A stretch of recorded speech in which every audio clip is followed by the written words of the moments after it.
So I'm putting you guys in my family business today because I don't feel like I can truly be myself and push the messages that I want to push without being my authentic self and really giving you guys like an outlook of where I come from, because where I come from molded me into the person that I am today. And I want to preach the message of you being your authentic self. So I want to give you guys like this schmeal really quick about my family because something happened last night that just really pissed me off.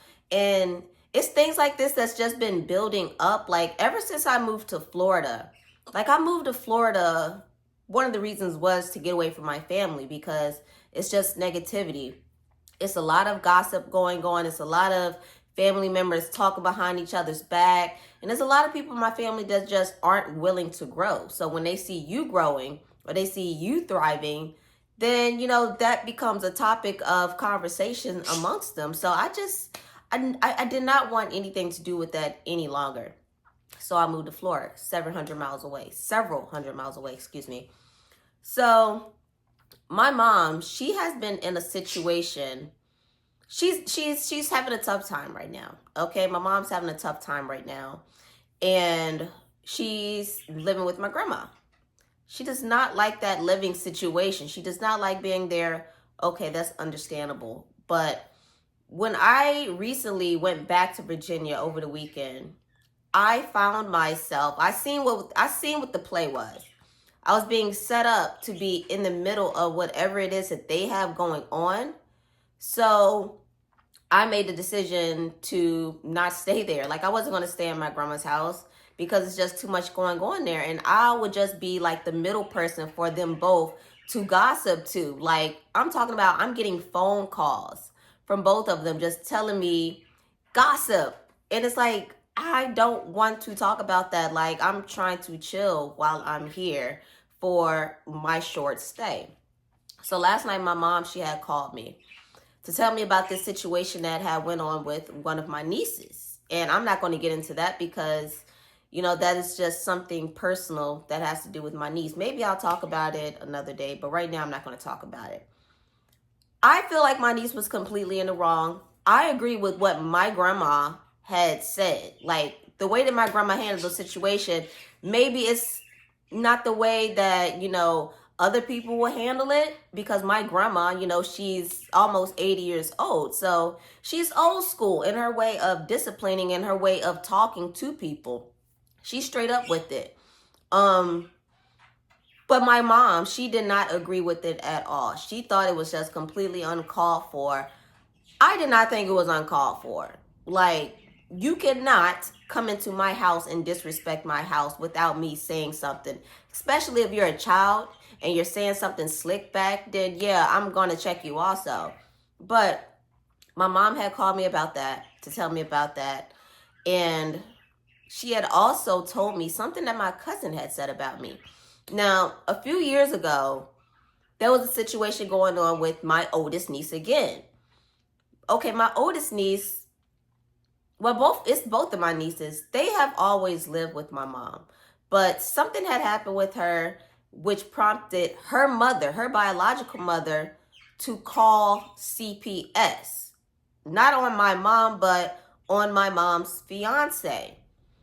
So, that's her mom. She can call CPS. And what was going on in the house at that time, I was not fucking with it. So I was, I was on her side. Like, yeah, you have every right to call CPS because that's your child. And if your child is feeling uncomfortable about some stuff, they can get involved. Like, you can do that. And when when something is wrong, I'm going to let you know that something is wrong. And I'm not the one to turn a blind eye when I see something is wrong that is happening, especially if somebody is telling me, yeah, this occurred. I'm going to side with the victim, and in a sense like that, I'm going to side with the victim because, right is wrong. And we need to protect children. We need to just protect those that are close to us. You know what I'm saying? But her mom ended up calling CPS.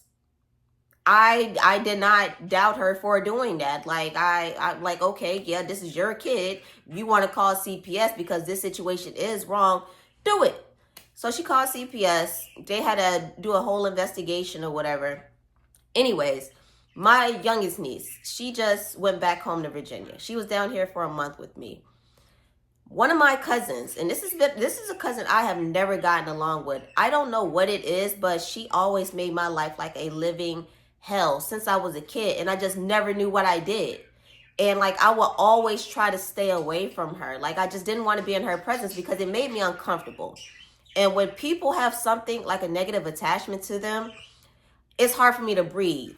She is a person, it's hard for me to breathe when I'm around her. Like I choke up and everything. I just don't want to be around it. I don't know what it is. I don't want to be around her. Just a really evil, negative, nasty person. Anywho, she tells my mom, I don't know why you let her go down to Florida anyways. And these are her words. I don't know why you let her go to Florida anyways with Charmaine, because that incident with her calling CPS on her. First of all, I did not call CPS. It was the mom that called CPS, and the mom called CPS for damn good reasons. Second of all, that is the wrong niece that you're talking about. So you have my name in your mouth, and then you're gossiping, and then you're wrong with your gossiping. Like I have no problems telling the things that I do wrong. I have no problems, because what is going to happen from that? Like it's just something that I see that I did wrong, and I'm confessing it. So then what do?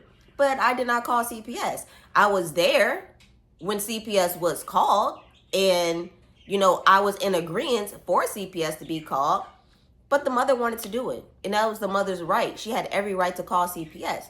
So I had to message this cousin of mine, and I don't even like calling her a cousin because that means I have to associate myself with her through blood. And I let her know, hey, this is what I'm telling you. I'm not asking you, this is what I'm telling you. Do not mention my name ever again. Do not mention false information about me. I moved hundreds of miles away to be away from y'all. So there's no reason at all that my name should come up in any conversation. Anything that y'all have going on in Virginia has nothing to do with me. And this is not the first time that this has happened. Like I've been in Florida for a year now. This is the second, maybe third situation where people need to still bring me up or get me involved in some type of drama that they have going on. And what I really think internally is they have an issue with themselves. And I'm the easiest target, I guess, for them to take it out on, because the only way I can really defend myself is to say words to them, because I don't live near them. I live nowhere near them. I got away from the foolishness. But this is the only way that they can defend themselves, I guess. I don't know. And I don't know why it's always me. I don't know why I'm always other people's scapegoats. And this is like some of the dysfunction that I have to deal with in my family. It's something that I've always had to put up with. It just never seemed right with me. Like I have so many stories, dysfunctional stories to tell about the way that I grew up, the stuff that I seen, it just didn't make sense to me. And I just knew, just watching people, I just knew like that's not how I want to live. Like the way they're living is not right. The lies that they're telling is not right. I just seen these things, and I just knew that I never wanted to mold my life similar to them. Like my aunts, they all have, well, and this is stemming from my grandma, more than one baby daddy. Not saying that like if you have two baby daddies, that's not a terrible thing, but she has more than one. She has 3 baby daddies. My mom, 3 baby daddies. Her youngest sister, 3 baby daddies. My aunt, their oldest, she has 2, but she was married to her second baby daddy. So, I mean, that's somebody that did something right along in that lineage to an extent. But I come from a lot of dysfunction. A lot of us come from dysfunctional families. And a lot of us are used as that scapegoat because we just see through the fuckery, and because we're not on game. Like, we don't want to associate ourselves with whatever they have going on. We become the target. So this is why, like, one of the main reasons that I created a YouTube channel for people that come from dysfunctional families. And, you know, and being that I am a Republican, I want people to see like where I grew up, where I came from, and what got me to the point where I am now, how I think, like the way that I think, because I'm extremely logical in my ways of thinking. I just can't go off of what somebody is telling me. If they're telling me facts, I just can't go off of that. I have to do my research first. And it's just because I was brought up in dysfunction. I was brought up with people lying to me. So I had to figure out like what is true and what's not, until I was like, okay, let me take a step back and see both sides of the story so I can form my own opinion of, okay, I see what's going on here now.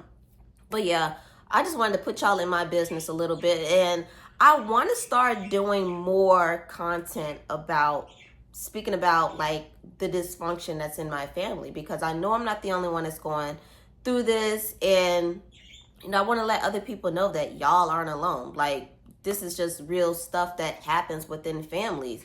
Even the families that present themselves well, because my family does present themselves well. If you were to meet my family, you would not be able to tell that all of this is going on. All of this backstabbing is going on. All of this gossiping is going on within the family. But I'm going to speak on it. And I was the chosen one in this line to speak about it, to make people see themselves. And I think that may be something that angers them too, because they see themselves, maybe they see themselves what they couldn't be. They see it in me. I don't know. You guys let me know what you think. And if you have stories about your dysfunctional families, I want to hear about it too. I hope you guys have a great day. Please like, share, and subscribe. I will talk to you guys later. Peace.